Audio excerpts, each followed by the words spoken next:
Hi guys! Welcome back again to my channel. So for today's video nga pala ay nandito kami sa Jollibee. Dito lang din sa aming area.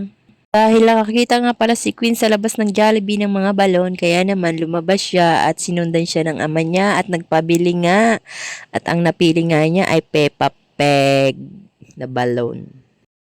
Ito yung araw ng birthday ng asawa ko. So, nag-aaya nga pala siyang kumain sa labas. Kaya naisip ko naman dito na lang sa malapit sa Jollibee.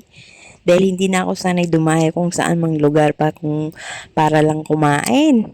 So, alam niyo ba kung ilang taon ng asawa ko? Siyempre, secret lang yon.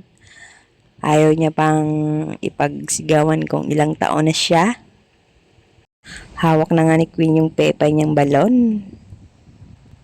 Happy na ang queen. Ganun talaga pag may baby girl. Pinibigay ang gusto. So, habang hinihintay nga pala ang order, binati ko siya ng happy birthday. So, ngumiti lang siya ng ganun. Nag-usap naman kami bago dumating yung birthday niya, malayo pa. Gusto nga niya magpa-cater, pumayag naman ako doon. Bandang huli, binawi, wag na lang daw, sayang yung money. Marami din nga palang nag-aaya sa kanya sa labas, kanya-kanyang schedule sa pa-birthday sa kanya. So, dahil nung bata-bata pa siya ay Jollibee crew siya, kaya ngayon sa Jollibee siya kumain dahil birthday nga niya. So, ayan silang tatlo, sarap ng kain. Paano naman ako?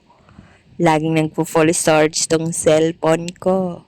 Ganda nila pagmasdan, sana all. At ito na nga ako. Nagsobo lang saglit. Siyempre, hanggang dito na lang ulit. Putol, 'di ba? Thank you again for watching, guys. Bye-bye. Kain tayo spaghetti. Ang sarap ng spaghetti ng Jollibee. Yummy. Ang ingay dito sa Jollibee, guys.